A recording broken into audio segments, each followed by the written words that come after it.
Everyone, कैसे आप सब लोग? होप कि बढ़िया होंगे। और इससे पहले जो है मैंने एक वीडियो बनाई थी इंट्रो वाली, अगर आपने देखी होगी सी टेट की रिगार्डिंग।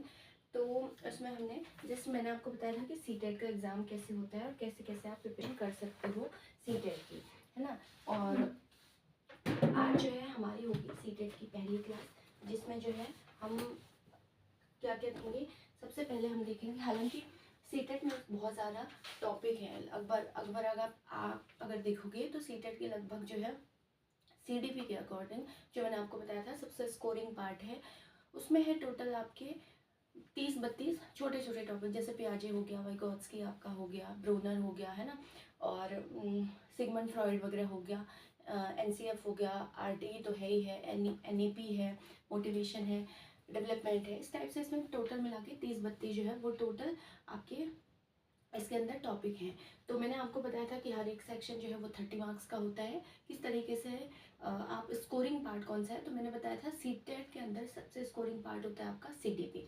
अगर जिसकी सीडीपी स्ट्रॉन्ग है तो ईजिली जो है सी टेट आपका क्वालिफाई हो जाता है ना। तो आज हमारी पहली क्लास है और देख लेते हैं कि हम क्या क्या पढ़ने वाले हैं ना। तो चलिए शुरू करते हैं कहानी आज की और देखते हैं कि आज क्या क्या सीखने वाले हैं। तो मैं आपको बता दूं कि ये क्लास जो है, जो सीटेट की प्रिपरेशन कर रहे हैं, चाहे फर्स्ट पेपर हो चाहे आपका सेकंड पेपर हो, उनके लिए जो है ये वीडियोस हेल्पफुल होने वाली है, क्योंकि 3 सेक्शन जो है वो सेम ही रहते हैं, चाहे आप फर्स्ट पेपर दे रहे हो या आप सेकंड पेपर आपका दे रहे हो। फर्स्ट पेपर में ईवीएस और मैथमेटिक्स आ जाता है, सेकंड पेपर में ग्रेजुएशन और बीएड जो आपने जिससे किया होगा उससे आ जाएगा, है ना। तो चलिए शुरू करते हैं। और ये है हमारी सीटेट की आज पहली क्लास, है ना। सीटेट की पहली क्लास हमारी हो जाएगी। तो ये है पहली क्लास, और जिसमें हम पढ़ रहे हैं आरटीई, है ना, यानी कि राइट टू एजुकेशन।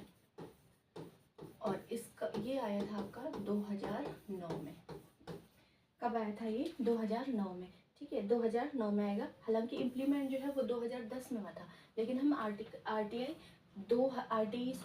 2009 पढ़ेंगे। आरटीआई तो आपका राइट टू इन्फॉर्मेशन हो जाएगा, 2005 में आया था, है ना। तो समझते हैं इसको। इसमें क्या, इसमें सबसे पहले एक ही मुद्दा, एक फंडा है कि फ्री एंड कंपलसरी एजुकेशन, है ना।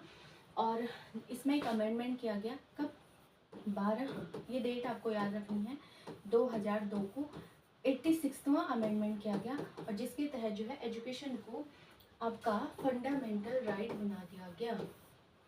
कहा कि भाई ये भी वैसे ही है जैसे आपको पानी खाना जो है, सोना, बिस्तर वगैरह चाहिए, वैसे ही आपका जो है शिक्षा भी एक मौलिक अधिकार है, ये भी आपको चाहिए ही चाहिए, बिना इसके काम नहीं चलेगा, है ना। अब मुद्दा ये उठता है, यहाँ से अगर मैं डायरेक्ट आरटीआई पढ़ाऊँ तो अभी 10-15 मिनट में आपका सलट जाएगा। लेकिन मुद्दा ये है कि पहले कहाँ शिक्षा थी, पहले क्यों नहीं आरटीआई आया, है ना। फिर इसको कहाँ से कहाँ शिफ्ट कर दिया, 86वां अमेंडमेंट किया गया और 21 आर्टिकल 21 के पैरा 1 में जो है वो इंसर्ट कर दिया। अब ये पूरा कॉन्सेप्ट आपको एक दिमाग में पहले फिट होना चाहिए। हालांकि ये पॉलिटी का हिस्सा है, जो मैं आपको इसको थोड़ा डेप्थ में जाके बताऊंगी, लेकिन आपको पता होना चाहिए कि एजुकेशन कहाँ था। जैसे आप पीजीटी टीजीटी वगैरह केवीएस दोगे तो वहाँ पर आपसे पूछता है। तो एक सिनेरियो आप दिमाग में आपके बिठा देते हैं और फिर कहानी शुरू करते हैं आरटीआई की, है ना। तो देखिए, आरटीआई जो है, आप पहले ऐसे समझिए, कोई भी एक बुक होती है। मैं पहले आपको बता दूं, जैसे पॉलिटी कोई बच्चा पढ़ता है तो पॉलिटी के अंदर हम पढ़ते हैं कि 22 भाग हैं, 395 आर्टिकल हैं, 12 शेड्यूल हैं, उसमें अनुसूचियां जिनको कहा गया है, वो टोटल आपकी कितनी है? 12 है ना। अब ये भाग क्या होता है, ये अनुसूची क्या होती है, और ये आर्टिकल क्या होते हैं, ये सारी चीज़ें बहुत डेप्थ तो पॉलिटी के अंदर मैं बता दूंगी। एक रफली आइडिया मैं आपको यहाँ पे दे रही हूँ, है ना। जैसे हमने पढ़ा था कि महाभारत में जो लेसन है उनको पर्व कहा गया, रामायण में उनको कांड कहा गया, आरटीआई में इनको चैप्टर वगैरह कहा जाएगा, अभी सीधा सीधा अध्याय वगैरह कहा जाएगा, है ना। तो वैसे ही पॉलिटी ऐसे समझिए, एक बुक है ना, एक बुक है, और इस बुक के अंदर कितने लेसन है? टोटल 22 इसके अंदर क्या है? लेसन है। 22 इसमें लेसन है।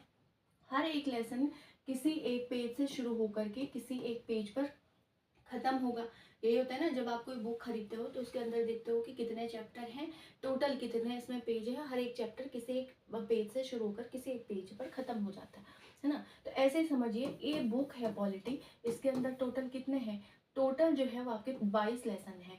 फिर हर एक लेसन किसी एक आर्टिकल से जाकर के किसी एक आर्टिकल पर खत्म हो जाएगा, यही तो होगा। तो ऐसे समझिए, तो ये बुक के अंदर जो लेसन नंबर 1 है ना, इस लेसन नंबर 1 का जो पेज नंबर है वो 1 से शुरू होता है 4 तक जाता है, ऐसे समझिए। जो लेसन नंबर 2 है ये जो है आपका 5 से 11 तक जाता है, और जो लेसन नंबर 3 है ये आपका 12 से लेकर के 35 तक जाता है, और जो लेसन नंबर 4 है ये आपका जो है 36 से 51 जाता है। ऐसे ही भाग जो है ऐसे ही अलग अलग हैं।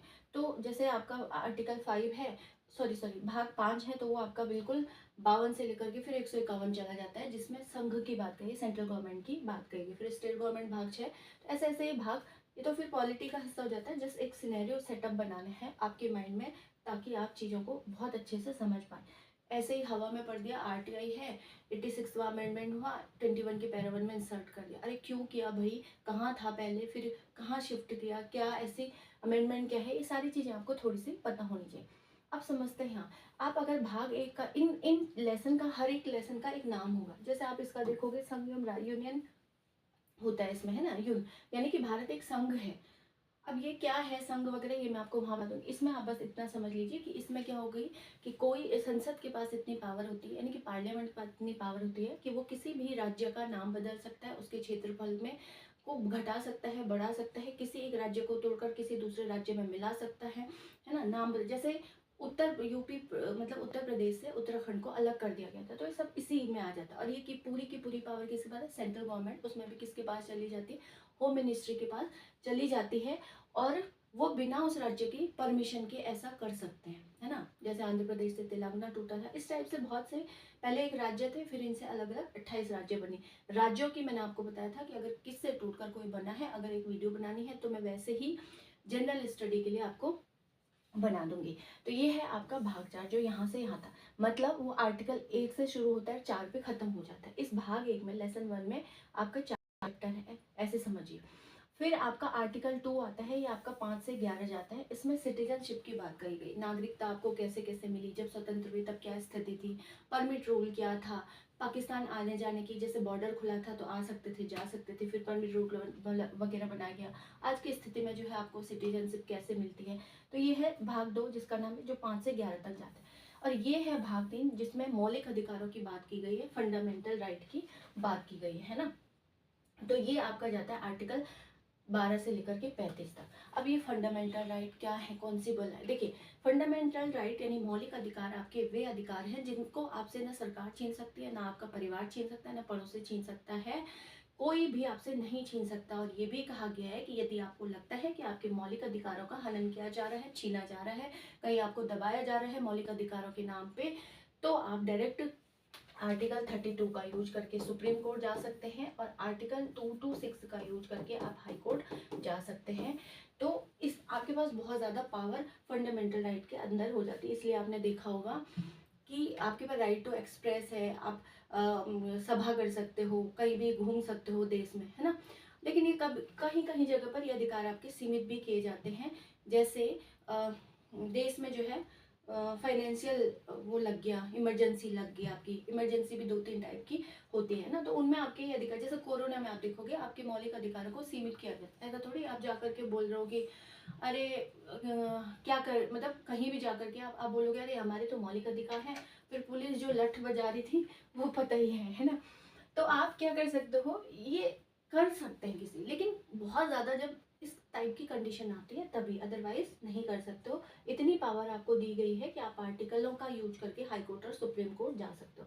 अब आते है इस भाग का नाम है डीपीएसपी, है ना, डीपीएसपी यानी कि directive principle of state policy, राज्य के नीति निर्देशक तत्व। ये क्या है, ये भी आपके पास एक तरीके के अधिकारी हैं। हालांकि जब भीमराव अंबेडकर वगैरह संविधान बना रहे थे तो इस पर काफ़ी बहस हुई, डिस्कस हुआ कि भाई क्या किया जाए। कुछ ऐसे अधिकार हैं जो अभी तुरंत जो है नागरिकों को दे दिए जाने चाहिए, कुछ ऐसे हैं जो अभी बाद में जो है जिस तरीके से फंडिंग होगी, पैसा सारे भारत के पास होगा, उस तरीके से धीरे धीरे दिए जाएंगे। अब डीपीएसपी क्या है, directive principle of state policy कहता है यदि आपकी राज्य सरकार आपको कोई, ये तो राज्य की बात है ना, ये तो डायरेक्ट मौलिक अधिकार है, वो तो राज्य का भी है, संघ का भी है, कोई आपसे, संघ मतलब सेंटर। तो इसमें कहा गया है डीपीएस में कि यदि आपकी स्टेट गवर्नमेंट, हाँ ना, कि आप जिस राज्य से बिलोंग करते हैं, आपको कोई फैसिलिटी प्रोवाइड कर रही है, तो आप क्या कर लीजिए, चुपचाप उस फैसिलिटी को ले लीजिए। और यदि आपकी गवर्नमेंट नहीं कर रही है, यानी कि आपकी स्टेट गवर्नमेंट आपको कोई फैसिलिटी नहीं दे रही है और दूसरी स्टेट गवर्नमेंट उनके अपने नागरिकों को दे रही है, तो आप क्या कर सकते हो, कुछ नहीं कर सकते हो। आप टुकुर टुकुर बैठ करके देखिए, क्योंकि आप किसी, आपके पास कोई अधिकार ही नहीं, आप किसी भी आर्टिकल का यूज करके ना सुप्रीम कोर्ट जा सकते हो ना हाई कोर्ट। अगर आप वहां जाओगे, वहां से भी लतिया दिया जाओगे, बोलोगे कि भाई किसके अंदर आ रहे हो, डीपीएसपी के अंदर आ रहे हो, ये तो आप आ ही नहीं सकते, है ना, आपके पास अधिकार ही नहीं। मैं आपको इसका एक अच्छा एग्जाम्पल दे सकती हूँ। देखिए अभी यूपी में जो है वो योगी जी की सरकार है ना, तो उनकी सरकार है। तो इससे पहले अखिलेश यादव जी की सरकार थी, है ना, तो वो क्या करते थे, यहाँ पे वृद्धा पेंशन शुरू किया था, 500 रुपये पर महीना जो है वो वृद्धों को वहाँ पे मिलता था। फिर योगी जी की सरकार आई, इन्होंने ये पेंशन बंद कर दी, वृद्धा पेंशन। कहा कि भाई अभी यूपी को अपने ही डेवलपमेंट के लिए अथाह पैसा चाहिए, 75 डिस्ट्रिक्ट लेके बैठा हुआ है अकेला यूपी। तो भाई अभी हमारे पास इतना पैसा नहीं है, तो हम वो मतलब यहाँ के वृद्धों को पैसा दे सकते हैं। तो फिर कहा गया कि अब क्या कर रहे हैं वहाँ की गवर्नमेंट, वहाँ के जो, सॉरी गवर्नमेंट नहीं, वहाँ के नागरिक, ऐसा थोड़ी किसी आर्टिकल का यूज करके वहाँ पहुँच गए, सुप्रीम कोर्ट या हाई कोर्ट पहुँच गए, क्योंकि आप पहुँच ही नहीं सकते। तो मैं कह रही हूँ कि अगर आपकी सरकार, आपकी राज्य सरकार, राज्य की बात करें, आपको दे रही है फैसिलिटी, तो चुपचाप ले लीजिए, नहीं तो चुपचाप बैठे रहिए। केरला के अंदर एक स्पेशल लीव मिलती है विमेंस को या लड़कियों को, 3 दिन की। क्या कोई और स्टेट देता है? नहीं देता है ना। तो और स्टेट जाकर के लड़ थोड़ी रहे अपनी और नागरिक, स्टेटों के नागरिक जो हैं, जो सिटीजन हैं, वो लड़ थोड़ी रहे कि भाई केरला में स्पेशल लीव मिल रही है लड़कियों को, या लड़कियां ही आकर के आगे खड़ी हो जाए कि भाई हमें एक स्पेशल लीव मिलनी चाहिए, क्यों नहीं मिलती है। कोई कोई आवाज़ ही नहीं उठाता है, और लेकिन केरला देता है। इसीलिए केरला आपको देखोगे 93% ऊपर लिटरेसी रेट उसका पहुंच चुका है ना। तो ये एक अलग मुद्दा है, खैर राजनीति का पार्ट है। और राजनीति, धर्म और प्यार, तो ऐसी तीनों ऐसी चीज़ें हैं जिसको अपना वाला ही अच्छा लगता है, सुंदर लगता है, सर्वोपरि लगता है। ये तो इस मुद्दे पर थोड़ा सा कम ही बोलना चाहिए। तो directive principle of state policy जो है आपको समझ आ गई होगी। अब ये जो आपका देखोगे आप, ये किस आर्टिकल से कहाँ तक जा रहा है, तो 36 से लेकर के आपका 51 तक जा रहा है। अब आप देखोगे जो एजुकेशन है वो पहले आर्टिकल 45 में थी, किस में थी, आर्टिकल 45 में थी। फिर आर्टिकल 45 से इसको हटा करके कहाँ कर दिया, यहाँ कर दिया। आप देखोगे यहाँ किस में रख दिया, 21, आर्टिकल 21 के पैरा 1 में। 21 में तो पर्सनल लिबर्टी की बात करती है, वे कि आपको जीवन जीने का अधिकार है, कोई नहीं छीन सकता है। बहुत अच्छे अच्छे आर्टिकल हैं, मज़ेदार हैं। पॉलिटी जब शुरू करेंगे तो आपको बड़ा मज़ा आएगा। शुरू शुरू में लगता था 395 आर्टिकल कैसे याद होंगे, लेकिन बाद में जब आप उनको समझ करके पढ़ते हो, सिर्फ रटना नहीं है, तो आपको लगता है कि आपके पास बहुत ज़्यादा पावर है। लेकिन इतने ज़्यादा अच्छा संविधान होने के बाद भी स्थिति ज्यों की त्यों बनी है। तो खैर, तो इसको आर्टिकल कहाँ रख दिया, 21 के पैरा 1 में इंसर्ट कर दिया, और पहले किस आर्टिकल में थी, यानी कि डीपीएसपी में। अब आप समझिए, अगर आपसे पूछेगा कि पहले शिक्षा किस भाग में थी, भाग 4, तो 4 का नाम है डीपीएसपी, है ना, directive principle of state policy. या बोलेगा कि अगर सिर्फ नाम पूछ रहा है, भाग पूछ रहा है, तो 4 आ जाएगा, नाम पूछेगा तो डीपीएसपी हो जाएगा, यानी कि राज्य के नीति निर्देशक तत्व। और बोलेगा फिर बाद में कहाँ, अब अभी शिक्षा जो है वो कौन से भाग में है, तो भाग 3, भाग 3 का नाम है फंडामेंटल राइट। और आर्टिकल पूछेगा तो 21 के पैरा 1 में इंसर्ट। अब ये पैरा पैरा में बोल रहे हैं, उसको भी समझता है। देखिए आर्टिकल तो पहले से ही आपके पास 395, हालांकि इनमें जोड़ करके अभी 450 से ऊपर पहुंचा दिया, लेकिन मेन जो आर्टिकल थे वो 395 ही है। यानी कि कोई आर्टिकल पहले से ही है, 20 भी होगा, 21 भी होगा। अब आपने कोई चीज़ कहीं से उठा करके वहां डाल दी है, तो आप इसमें तो नहीं डालोगे, ये तो पहले से ही है, इसको थोड़ी बदलो। कहा भी तो गया है मूल स्ट्रक्चर में कोई छेड़छाड़ नहीं करोगे। केशवानंद भारती के जो हुआ था उसको बताऊंगी क्या हुआ था। तो आप इसमें नहीं कर सकते हो ना, इसमें डायरेक्ट है, तो आपको क्या करना पड़ेगा, इसका पैरा 1 जोड़ना पड़ेगा। या 20 का 1 कर दिया, या 20 का क भी इसको बोल सकते हैं, या 20 का ए भी आप इसे बोल सकते हैं, कुछ भी बोल सकते हैं, ऐसे तो जोड़ोगे।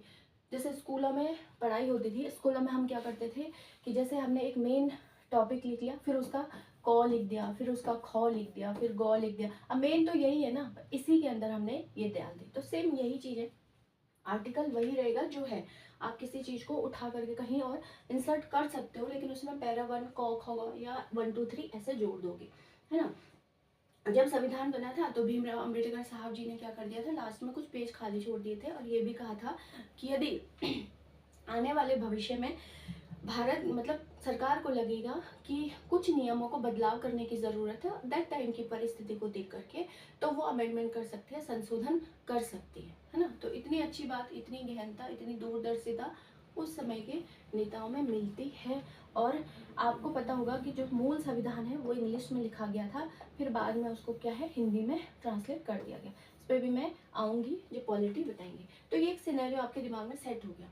अब जब 21 के पैरा 1 में इंसर्ट कर दिया तो आपका मूल अधिकार बन गया भाई। अब आपका मूल अधिकार है, और मूल अधिकार आपको मैंने आपको बताया कि कोई नहीं छीन सकता है।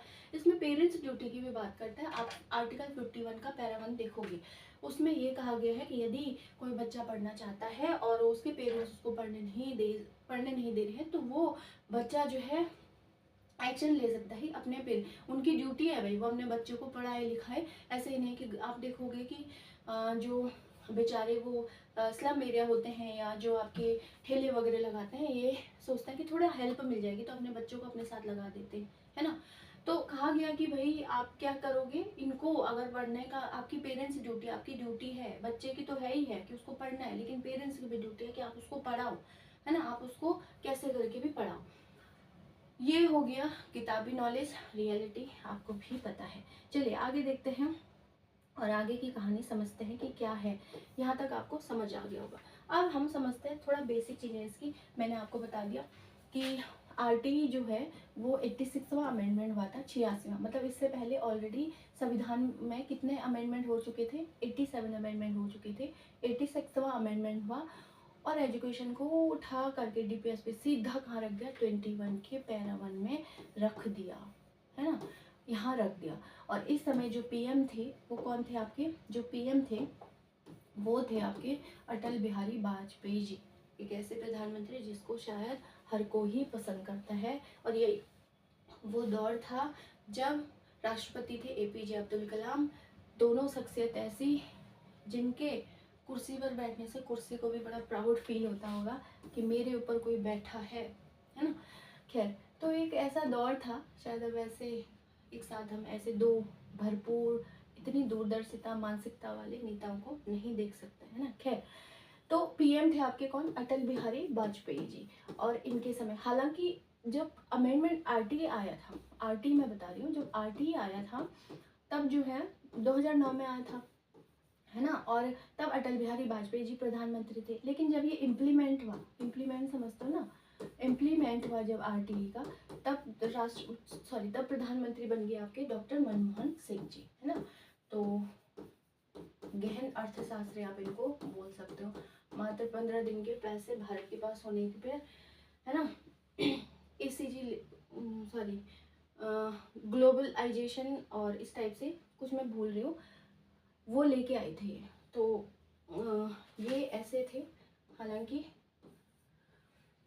बातें कम होती थी लेकिन काम ज़्यादा होते थे इनके कार्यकाल में। खैर, तो इम्प्लीमेंट, अच्छा इम्प्लीमेंट क्या होता है और पारित क्या होता है। पारित तो यहाँ हो गया था अटल बिहारी वाजपेयी जी के टाइम पे 2009, क्योंकि आपको पता है जो आरटी 2009 में आया था, इम्प्लीमेंट करते करते इसको टाइम लग गया और इसको इम्प्लीमेंट कर दिया गया 1 अप्रैल 2010 को, जब पहला सेशन शुरू होता है तब।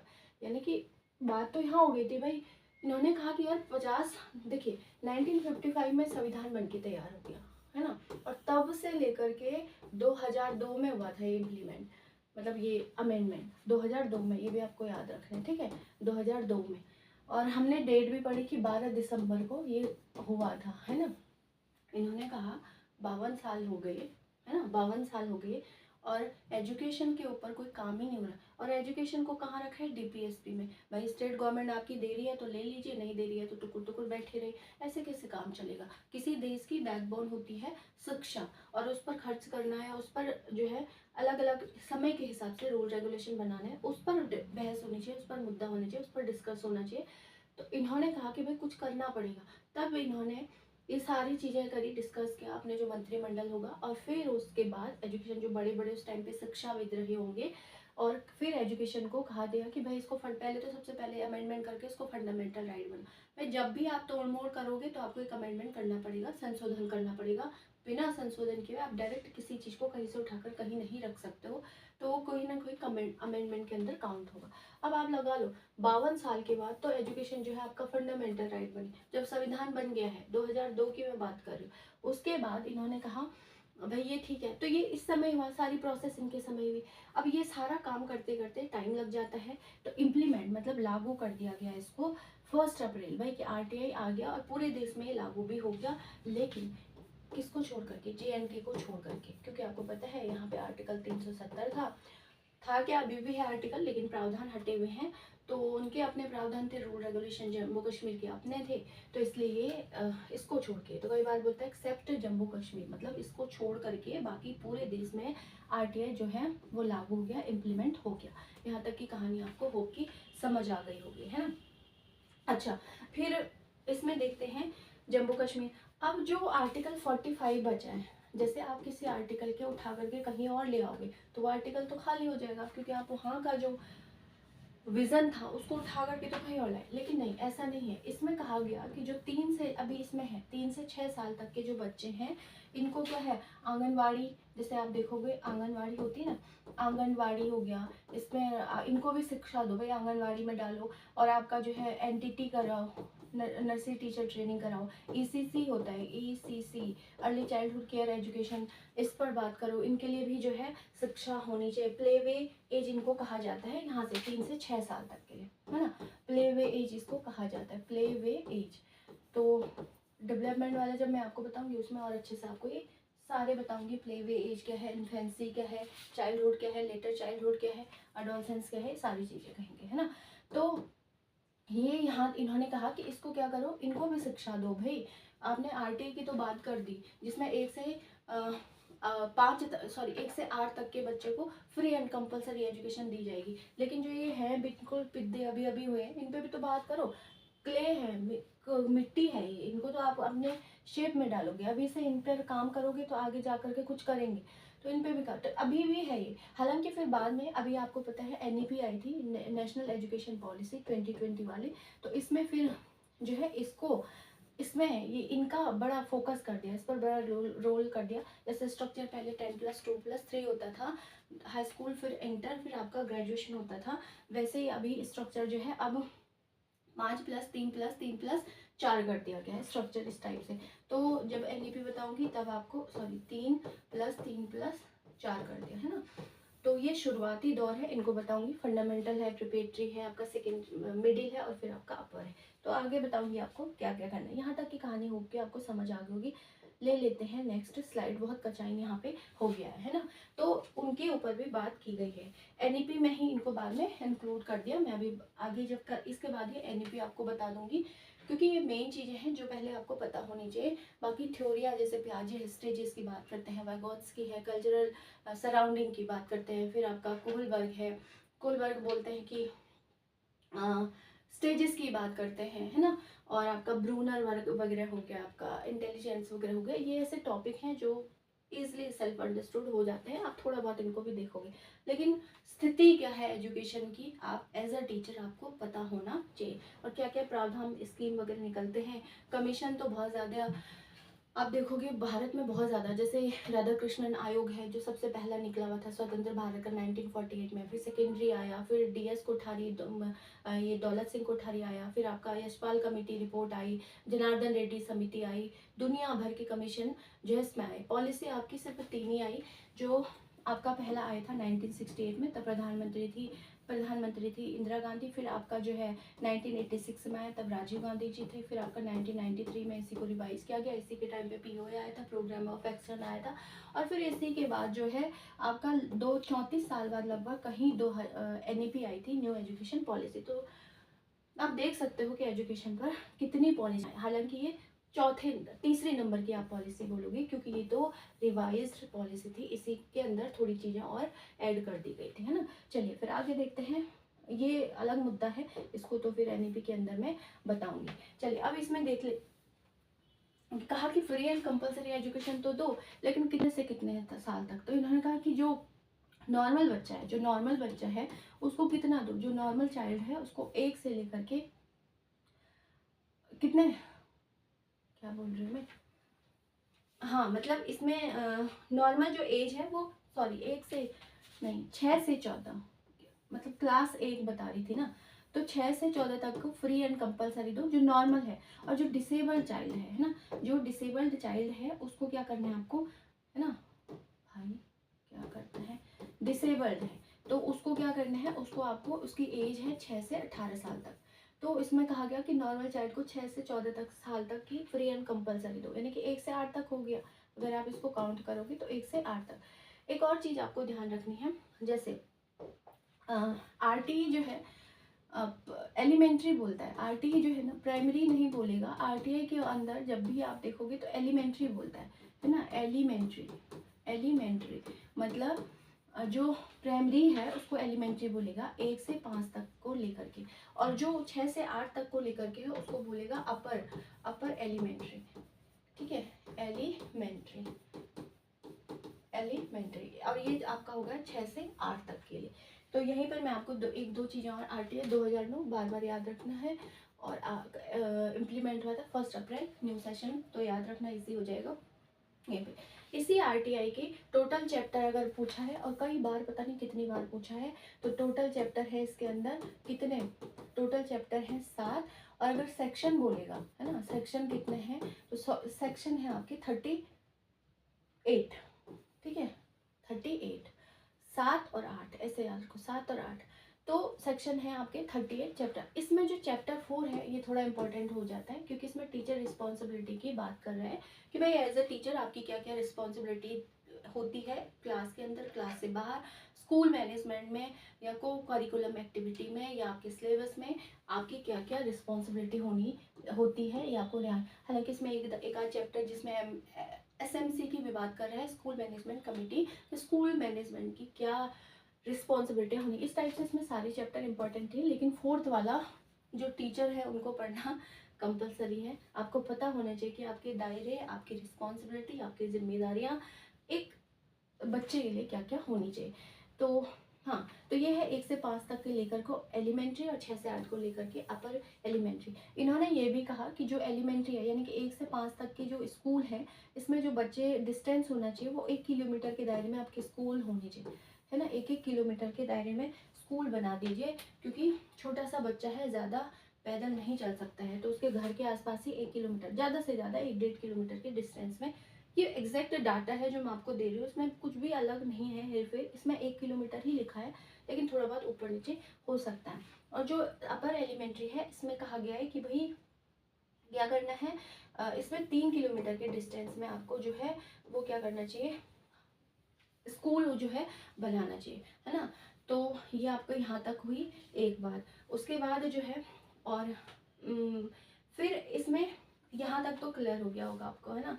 चलिए फिर आगे देखते हैं, इसमें कुछ कुछ और चीज़ें हैं। इस RTI ने फिर एक अमेंडमेंट किया 2019 में, इस RTI में एक अमेंडमेंट हुआ कब, 2019 में, और कहा गया कि भाई इन्होंने एक पॉलिसी फॉलो करी, NDP, नो डिटेंशन पॉलिसी।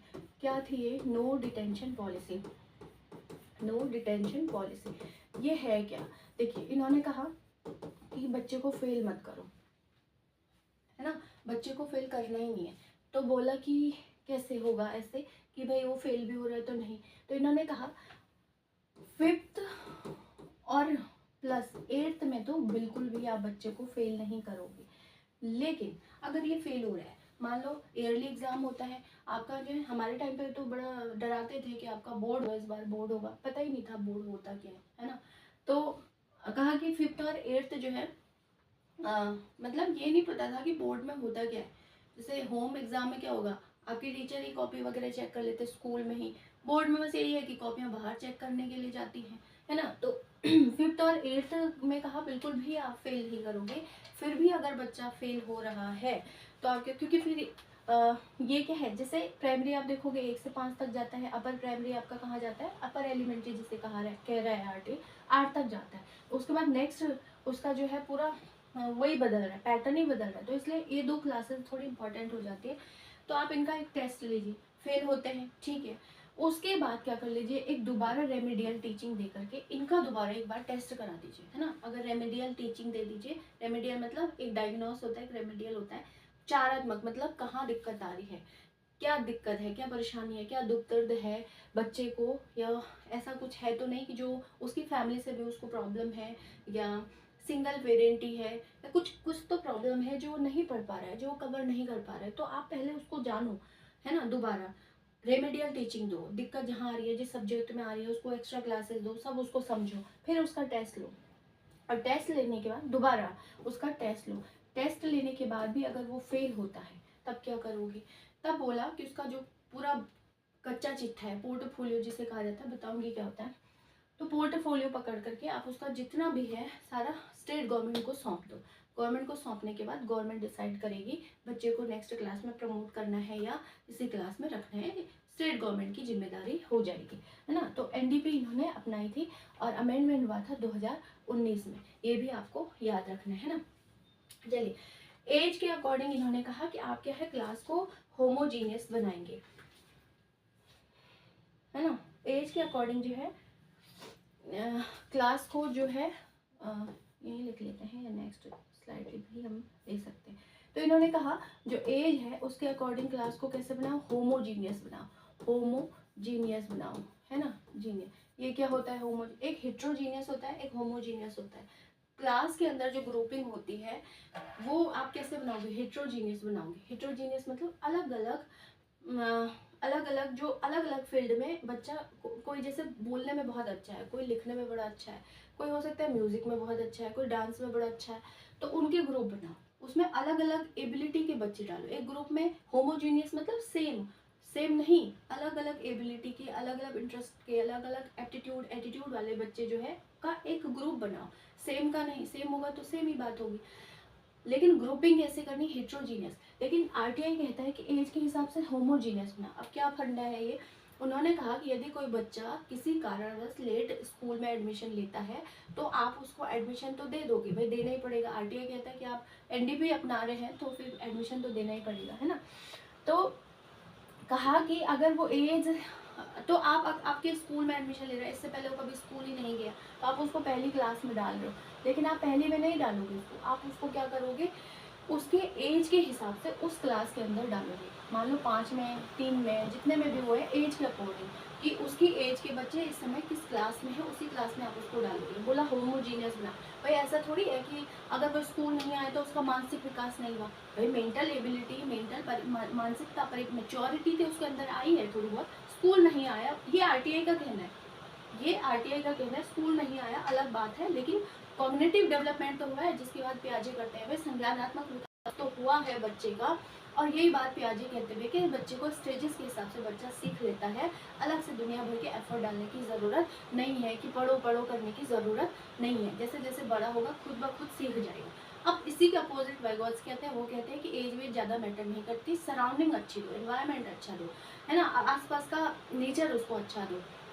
तो दोनों में एक कल्चर की बात करता है, थ्योरी का नाम होता है, एक स्टेजेस की बात करता है, फिर कोविल वर्ड आते हैं तो वो कहता है कि भाई वो भी स्टेजेस की बात करते हैं, लेवल वगैरह, वो एक अलग बात है। तो इन्होंने कहा कि होमोजीनियस बनाओ, सेम होना चाहिए। भाई अगर 6 साल का बच्चा पहली क्लास में है तो 6 साल के जितने भी बच्चे हैं वो पहली क्लास में होने चाहिए, ये तो होगा। तो एज के हिसाब से होमोजीनियस बनाओ, जबकि होमोजीनियस ज़्यादा अच्छा माना आरटीआई के हिसाब से एडमिशन के लिए, लेकिन हेट्रोजीनियस ज़्यादा अच्छा होगा। कई बार सीटेट क्वेश्चन पूछता है कि आपकी क्लास में इस टाइप के बच्चे हैं तो आप कैसे ग्रुपिंग करोगे, मतलब होमोजीनियस करोगे या हेट्रोजीनियस करोगे, तो हेट्रोजीनियस अच्छा होता है, अलग अलग एबिलिटी के बच्चों का आपने एक ग्रुप बनाते हैं ना। एक एक्स्ट्रा पॉइंट आपको यहाँ पे बता दूँ, यहीं पे लिख लेती हूँ। है एजुकेशन जो है वो आपका कॉन्करेंट लिस्ट में आती है ना, सबको ही पता होगा कॉन्करेंट। जो साइंस वाला बच्चा होता है ना, उसको पॉलिटी, हिस्ट्री, ज्योग्राफी बड़ी बोरिंग लगती है तब तक जब तक उसने पढ़ी नहीं है। जब वो पढ़ता है वो साइंस छोड़ देता है, इसके पीछे भागना शुरू करता है, बड़ा मजेदार है। ठीक है, कॉन्करेंट क्या है? देखिए 3 टाइप की लिस्ट है, एक स्टेट है, एक आपकी सेंट्रल है, एक आपकी कॉन्करेंट है। स्टेट के अंदर सिर्फ स्टेट गवर्नमेंट ही रूल रेगुलेशन बनाती है, सेंटर के अंदर सेंटर बनाती है। कॉन्करेंट में सेंट्रल प्लस स्टेट दोनों के दोनों जो है वो रूल बनाते हैं। तो शिक्षा जो है वो कॉन्करेंट लिस्ट के अंदर आती है, यानी कि इसके अंदर सेंट्रल गवर्नमेंट भी नियम बनाती है और स्टेट गवर्नमेंट भी, दोनों मिलकर के नियम बनाते हैं।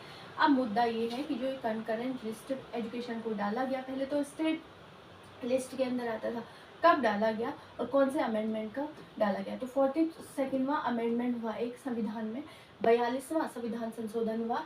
इस 42वां संविधान संशोधन में अकेले 49 चीज़ें जो है इसमें अकेले संशोधन हुआ, इसमें 42 के बाद, इसीलिए इसे मिनी कॉन्स्टिट्यूशन भी कहा जाता है। पता नहीं कितनी सारी चीज़ें इसमें अमेंडमेंट कर दी गई इस 42वें संविधान संशोधन में।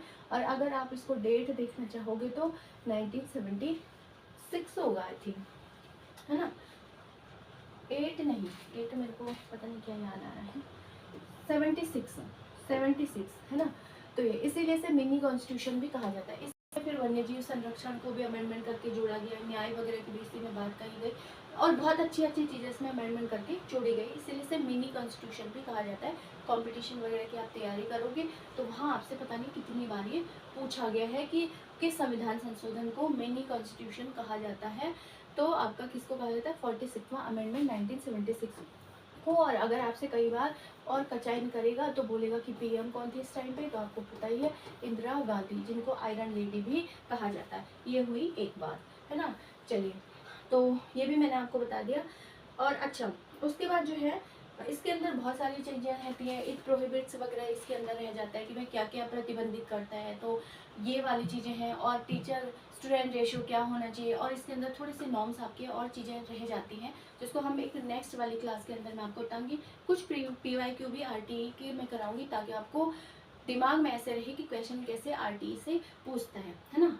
कल मैंने ये सारी वीडियो रात को अच्छे से रिकॉर्ड करी थी, लेकिन पता नहीं माइक में क्या पंगा आ गया और थोड़ी देर मतलब 10-12 मिनट ही वीडियो में आवाज़ आ रही है, उसके बाद मेरी आवाज़ गायब हो गई। इसलिए मैं आज बार बार माइक चेक कर रही हूँ, आप देख रहे होंगे कि भाई चल रहा है या गड़बड़ी हो गई। तो कल मूड ख़राब हुआ, 2-3 वीडियो रिकॉर्ड करी और उसके बाद लास्ट में आवाज़ ही नहीं आई, पता ही नहीं चला कि माइक बंद हो गया है, पता नहीं क्या म्यूट वाला दब गया होगा या क्या दिक्कत आ गई, है ना। तो अगेन इसको दोबारा शूट कर रही हूँ। ठीक है, अभी क्या कर सकते हैं, और तो कोई ऑप्शन नहीं, टेक्नोलॉजी है, कभी भी धोखा दे सकती है। तो चलिए फिर आज के लिए इतना ही। RTE यहाँ तक आपको समझ आ गया, फिर भी आपको इसमें कोई एक्स्ट्रा चीज़ पता है तो आप मुझे कमेंट कर सकते हो कि मैम इसके अंदर आप ये भी ऐड ऑन कर सकते हो, या इसी से मिलता जुलता कुछ पता है। यहाँ तक की कहानी आपको RTE की समझ आ गई होगी। इससे आगे की कहानी है उसको एक नेक्स्ट वीडियो में मैं आपको बता दूंगी, और कुछ PYQ भी साथ में करा दूंगी, ताकि आपको ध्यान रहे। ये CTET के पर्पज़ से इम्पोर्टेंट तो है ही है, साथ में आपको जो टीचर बन रहे हैं उनके लिए तो इम्पॉर्टेंट है ही है, लेकिन जो अदर लोग हैं उनको भी पता होना चाहिए कि RTI के अंदर प्रावधान, रूल रेगुलेशन किस टाइप से काम करते हैं और क्या क्या है ना। तो अगेन वही चीज़, अगर आपको थोड़ी भी हेल्पफुल ये सब कुछ लगता है तो आप हमारे चैनल को लाइक, शेयर और सब्सक्राइब ज़रूर करें। कमेंट भी आप कर सकते हो अगर आपको कुछ थोड़ा बहुत एक्स्ट्रा पता है, या फिर इस डाटा में जो डेट है, जो ईयर वगैरह में लिखती हूँ, कभी बोलते टाइम जल्दी जल्दी फ्लो में गड़बड़ी हो जाती है, चीज़ें लिखते टाइम भी हो सकती है, तो आप खुद से भी उसे करेक्शन कर सकते हो। और डाउट है आपको तो आप कमेंट कर सकते हो कि मैम ऐसा हमने पढ़ा था, ये सही है या नहीं। जितनी भी चीज़ें हैं ये मैं आपको अपने से नहीं दे रही हूँ, आप इसकी वेबसाइट भी है ना, और गजट वगैरह के लंबा चौड़ा आपको दिख जाएगा, बड़ा डॉक्यूमेंट है अपने आप में। जैसे NCF वगैरह हो गया, RTA वगैरह हो गया, सॉरी NEP वगैरह हो गया, तो वहाँ से मैंने ये चीज़ें कलेक्ट करी है, फिर आपको प्रोवाइड कर रही हूँ। तो चलिए आज के लिए इतना ही, मिलते हैं एक और नई वीडियो के साथ, तब तक के लिए जय हिंद, जय भारत, जय उत्तराखंड, धन्यवाद।